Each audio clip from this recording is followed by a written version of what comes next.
নমস্কাৰ এই মুহূৰ্তত অন্য এটি গুৰুত্বপূৰ্ণ খবৰ লৈ ষ্টুডিঅ'ৰ মজিয়াত মই উৎপল দাস গেলেকী আৰক্ষীৰ জালত চোৰাং গৰু সৰবৰাহকাৰী স্থানীয় বহু গৰু চোৰৰ তথ্য পোহৰলৈ অহাৰ আশংকা নিউজ ডাইৰেক্ট ৰিপৰ্ট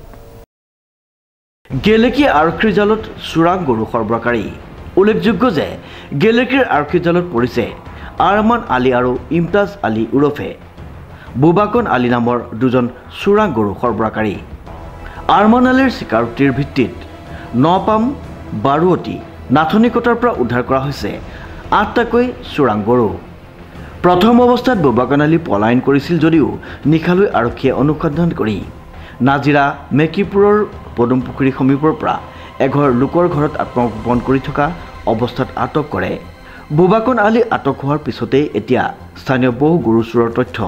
পোহৰলৈ অহাৰ আশংকা কৰা হৈছে